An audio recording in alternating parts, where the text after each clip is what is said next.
has been unique because I think it has been covering all aspects in Africa. You'll get a song talking about matter society, be it marriage, how you're supposed to conduct yourself. You get a song talking to you like, this is how you're supposed to live with people. I understand Franco did a song where he was telling the manager to stop harassing and mistreating people. You know, so yes. I think one reason that has made Rhumba become very much famous in the world and also being known to be an African music, it is its message and the way it used to be conveyed. Yes, you see, like for example, Rhumba Overdose. Yeah. Which is your brainchild. Yes. It is one of the most listened to radio shows across the globe. Yeah. By the data that is available. Yeah. When an African who is in America wants to connect with his people back home, wants to connect with his continent, with the place that his umbilical cord was buried, he will tune to that music. When he listens to that particular type of genre, it is reflective of himself, whether he's making a living abroad, whether he's within the villages. There is something which resonates well with him. That's what sets Rhumba apart. The other thing which also makes a Rhumba to supersede these other genres was that if you read books written by, for example, Professor Ngugi wa Thiong'o, the themes are mostly influenced by the realities of what was happening in the villages those days, which was colonialism. You will rarely tell the history of Africa without talking about colonialism and slavery. Rhumba has got that part of slavery because these were original African beats. They were exported to the Caribbean. They were packaged in the Caribbean and then re-exported back to the shores of Atlantic in West Africa, where it grew with a completely different shape and came to be what is known as Rhumba. So essentially, this is something which was African, went on a safari, then came back, and it was owned or embraced by Africans. And it is the genre that is telling the story. That is why the monk hosts a show called Rhumba Fiesta. Exactly, that is it. Now, we've been mentioning Rhumba, and I definitely know my viewers and the listeners of Jabulani Radio will be like, okay, we just love this genre. What is this genre all about? If someone asks me today, Captain Shadishi Usa, what is Rhumba music? What is Rhumba music? That one will be a very interesting question to answer. And I would really love to know what it is. If we take 7 people and lock them up in a room, and we give one a trumpet, the second one a saxophone, the third one a bass guitar, we call it singamine in Lingala, then the other one as lead guitarist, then another one a rhythm guitarist. This is the 5th person. The 6th person will give him a microphone, and then the other one will give him a drum set. Full and band. we ask them to do something. What they are likely to do will come out in the shape of Rhumba. But depending on if they are professional musicians, if they are they're not musicians, of course they'll just make noise there. What defines Rhumba? This is a genre that is basically driven on a skeleton of a rhythm guitar, a drum, solo guitar, and bass guitar.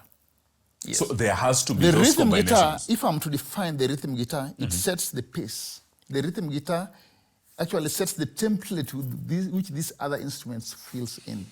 And then the solo guitar is strummed in the pattern of the melody. That's why it takes the solo function, and it's the lead guitar. The drums, these are like cosmetics, and they also add in setting up pace. And they also have some other spices like the saxophone. Yes, that is what defines Rhumba. But again, how the singing is done will also set Rhumba apart from some other related genres like Benga. Yes. So for it to be called Rhumba, there has to be a combination of all these aspects. Yes. A rhythm guitar must be played. A rhythm guitar plays from the beginning to the end. Yes. A solo guitar will be playing the pattern of the melody, which means it must not necessarily play from the beginning to the end. And then there will be a vocalist. Although there are some particular exceptions where the music is done differently. For example, if you listen to Ndaya, Nayebaki, Sugaseko Tingamai, Ngai Namobali Nangai, Pantalo Mokaba Mama. There is no solo guitar in that particular song. It's just a rhythm guitar and then the saxophone is blown to take what would have been traditionally the role of the solo guitar. So it is still rumba, yes, but a little fused or a little made different. So it has its own style of being performed or being done for it to qualify to be called rumba. And also, when defining the genre, it's also important to note that the word sukus has also been used by Western countries, especially scholars of music, to mean rumba. The words have been used interchangeably. Okay. When they say sukus, at times they mean what they mean is rumba. But sukus is not rumba. Sukus is a subgenre of rumba music. But if you go to Wikipedia, they will tell you that Franco was a sukus musician. Yeah. Actually, they're using the word sukus to mean rumba. And that's not the case. It's an issue of the language now. So you need someone who understands it so well. Yes. Now, when can we trace it back? Like, when was Rhumba actually discovered in Africa? Rhumba has had several stages. Yes. And as I have said, it was not born, it was not conceived in a day. It is something, or I can say the conception happened in Africa, but the gestation happened in Cuba or the Caribbean islands, and then it was brought back. When it came back, it coincided with the advent of recording technology. There was a recording company in Leopoldville in 1948 called Ngoma. It is the one which recorded the first Rhumba Congolese song. It was called Marie Louise. Who performed it? Marie Louise, solo e ngai na yo. The song was recorded in 1948 with who? By Wendo Kolosoi and Henry Bowane. That is when, we can say that is the oldest recorded rumba. And in those days, musicians were not professionals. So they would have some other engagements. For example, somebody is a teacher, somebody works as a blacksmith, and then they meet in the evening for some gigs, they perform in funerals. So it was not a very serious thing. But when recording technology came, now we started having professional musicians, like the case for Grand Calais. So we'd say Rhumba began in 1948 to be recorded. Previously, it existed in different forms. There were bands which were performing. And between 1948 and 1955, there were very many bands, there were very many musicians. So we can say that the very first Rhumba song to be recorded, that was in 1948? Yes. But we cannot trace when it was discovered? Yes, or we cannot say when it was first sung, but we can say when it was first recorded. That's Marie Louise.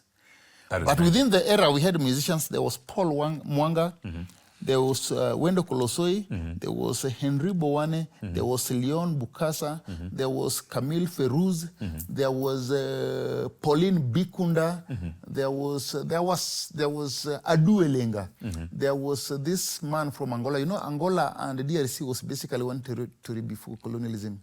It's called Manuel de Oliveira and several other musicians.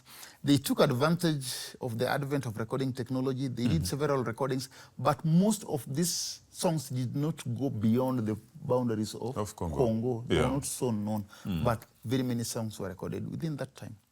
Until when in 1950, there was another recording company called Opika, which came to Kinshasa. This is the house that actually hosted the evolution of that band, which is called African Jazz, which had Grand Calais, Dr. Nico, and others. Then in 1952, Loningisa came. This is what gave Franco that opportunity. Then in 1955, there was Sefa. Sefa was owned by Belgian. All the others were owned by Greeks. And then finally, Esengo came in. And in 1972, Verkis Kiamangwana opened his state-of-art Maison Vevey, the ones that gave you Kavacha. Wow. That is it. Now, having said that, definitely now, there has to be guys who we call them the pioneers of this very sweet genre called Rhumba music. Yes. There has to be some guys who sat down and said, you know what, we have to take this thing out here. You know, everything must have its, in Swahili we call it chimbuko, where it all started. Who are the pioneers of Rhumba music? The pioneers, let us cluster them into 5 generations. The first one is the one which predominantly occupied the first segment of 10 years between 1948, let me say, to 1955. Okay. Some of the musicians in the window, the ones that I've just told you, like Camille Feruz. Camille Feruz was actually born in 1912. Wendo Kolosoi was born in 1924. So these were guys who were adults in 1930s. Yeah. But those who made this music popular Yeah. and be accepted as a genre Yeah. are the second generation musicians. Not the first one. The first one, they did their job, Yeah. but they were not very successful in popularizing this. They just discovered it. Yes.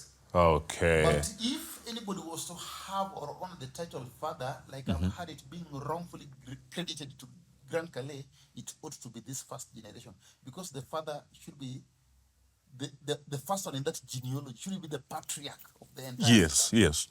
So it is this second generation which made it popular. Why? Because, like I said, the fate of Congo's independence in 1916 was bargained in Brussels. And Yes. a band called African Jazz was invited specifically for that function, and they composed a song.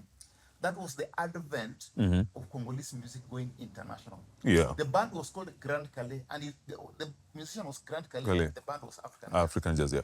This band was created in 1953.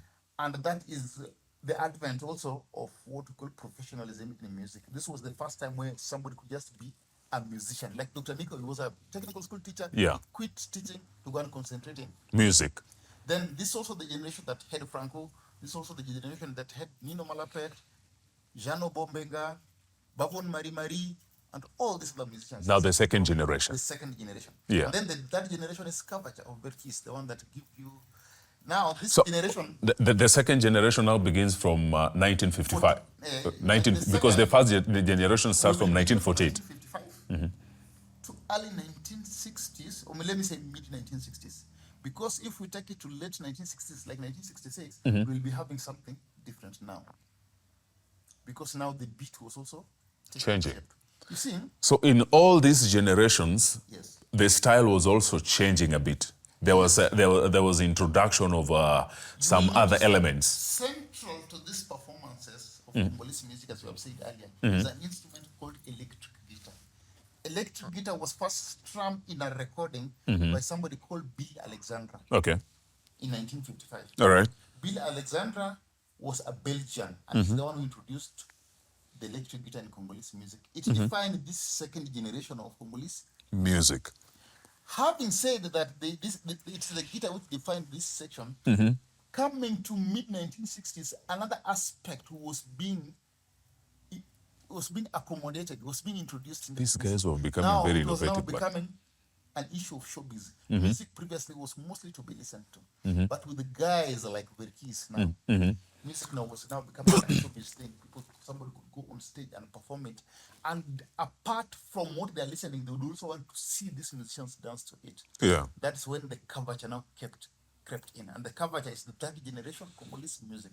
This is where we have now Lepua Lepua, Zaiko, Vive, and these other bands. And they come with a segment called Seben, which is meant specifically to dance. Verkis had the sax seven, where he'd predominantly play the saxophone after the singing is done, and then that would be the part that the showbiz ladies would now dance to. so will I be right to say that the second generation and the third generation actually took this Rhumba music genre to another level? Yes, of course. Because if I can trace it, I feel like now people like Franco, those are in the second generation. Zaiko comes into the third generation, and Zaiko is still there. Yes, Zaiko Langalaka is still there, but you also have to understand that there are some bands which traversed several generations, which existed for several generations. Like, there are very many bands. Like Kofi Olomide was there with the third generation and is still there. but personally, I do love the Kofi, the old one, the old Kofi. Having gone through all these generations, and there is one man who comes out to be very iconic, very much famous, and to some maybe who just don't know much about Rhumba, they'll tell you like he's the father of Rhumba music, he's the superstar of Rhumba music. The man called Franco Luanzo Luambo Makiadi. Why did this man turn out to become very much famous and very strong as far as Rhumba music is concerned? Even when you're presenting a program, you notice that Franco songs are the most recognized and they're the most loved. Definitely. Yes. Definitely. Franco's success can be attributed to a cocktail of factors. Okay. I will list them as follows. The first one is talent. Franco was a good guitarist. When I was coming this morning, I was listening to a song called Mobali Nangai Azali Etude na Putu. My husband is a student in Putu, in Europe. There's a very beautiful solo guitar that can only be done by the genius of Franco. His hands and fingers were marvelous on the fretboard. He was a talented guitarist. And still on talent, Okay. Franco was also a very, very good vocalist. His authoritative baritone, Kibakisanga Meni Mama. That is one of my super best songs. So his vocal was just good, and it came also to identify the music of that particular band, and that's the second reason why he rose above the others. And thirdly, he was also a good composer. I doubt any composer has ever existed, not just in a Rhumba, Congolese, but also in some other genres as well, who was as good as Franco, because it is estimated that out of, not it is estimated, it's actually factual that out of around 1,500 songs done by Franco, which are available, close to 900 are his own composition. If you go to Kenya, even South Africa, So you will rarely get anybody who has composed 1,000 songs. this man basically wrote 1,000 songs. Yes. Different message. Yes. Different styles. Exactly. That is it. That is a legend. A uniqueness on its own. He's a legend. He's a legend. If we try to compare him with some of the Africa's best, for example, like Dube, who did quite some good reggae from down south. Yeah. His songs are barely 300. And even if you compare him with some other, for example, some of the Kenyan musicians which I'd say would maybe do well when it comes to numbers, Kolela Maze, because in my custody, more than 1,000 songs of his, but his own compositions are less than half that particular amount. So the fact that he composed very many songs above the rest, and within OK Jazz, for the fact that Simaro was composing philosophical songs, also made the wrong assumption. But Simaro and was the master that is what was that was taking me to my second question, because if Franco is the composer of 900 songs and most of the songs that were done by OK Jazz, where did Simaro get the name Le Poet? Because people, poetic, people will tell you that the songs are philosophical, and they are also, you see, he also brought also another concept where music was not just music, music was something being narrated. That is why his songs are close to what the modern contemporary youth would call this. They call it spoken word, where they even lose the instruments. They also lose the plot, but they change they stick to a particular narration to pass the specific message. That's what Simaro did. But when it comes to numbers, Franco did very well. And also known that in music, the success of any particular music is also gauged by how well that particular album was sold. For example, songs by Franco like Marco, they are wildly popular, more popular than Boula. Yeah, I had how many? Was it 200,000? It has sold very many copies across the globe. It is still selling. How many years did he stay in the game, beside leading TPOK for 30-something years? Stayed in the game for 37 years. OK Jazz still for 37 years. Okay. But himself 35 because he died some years before OK Jazz was disbanded. 30-something years. And reverting to the Franco, what made him succeed was also consistency. The one that you're talking about. For you to stay in the game for some time also requires some level of discipline, because most bands rarely exist to celebrate their 10th birthdays, but Franco lived beyond the 30th birthday and he was still on top of things. On top of the game. There are also some other things which also maybe inadvertently contributed to his success. For example, he was a very charismatic guy. Charisma is inborn. Yeah. So those are things which work for him. And there are also some other factors. The guy also knew how to maneuver around. For example, there was this guy who had one eye, was called Jan Jan. By the way, my son is called Jan Jan from that gentleman. This guy was always walking around smelling for talent, nothing less. When he gets into the villages, smells this one can be a good guitarist, he takes you to Undechoya Franco, go and do auditions there, then you're taken in. And I think that was also another uniqueness. That is one reason as to why he made OK Jazz popular. Yes. And the band was also big. He also had some trick. He knew how to retain these musicians. In any band you go, there is always somebody who said it's a grand talk. Somebody wants to run away. He has not been paid well now. When he feels that somebody is eating his sweat, at least there is some level of disgruntlement. So Wow. for Franco to have contained all this ego of these musicians, there is somewhere where Lola is quoted saying that he was not sufficiently paid for the songs that he did with OK Jazz. So if Franco retained Lola in OK Jazz from 1967 to 1992, those are 25 years. And it means he also had some magic on how to retain. he was very wise because I get to hear a story on how Opetum left Afrisa to OK Jazz. And Franco decided to take a Volkswagen to his home and left the key to his wife and told him, if he does not come to OK Jazz, I'll just come for my, for my car. It happens. That's one of the best ways of enticing talent. Verkis used to pay them a lot of money. You're given a house and you pay it, you just go and make music. So that's actually what made Franco who he was. And then look at it. In 1973, Franco visited Tanzania. He actually celebrated his birthday. He was born on 7th of June, 6th of July, sorry. And he celebrated his birthday in 1973 in Tanzania. Okay. And he rode actually on a presidential limousine, complete with the coat of arms. That was the first time and possibly the last time when somebody different, a civilian, has ever rode in that particular limousine. It might never happen again. A cavalcade of vehicles in the road. But who is the man, the guest? Franco Macchiari.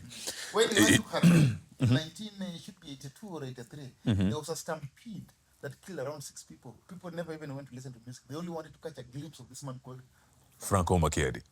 That is So he's a legend. That's how legendary he was. And his grave right now in Gombe Cemetery receives more guests than even some museums in that country. I should.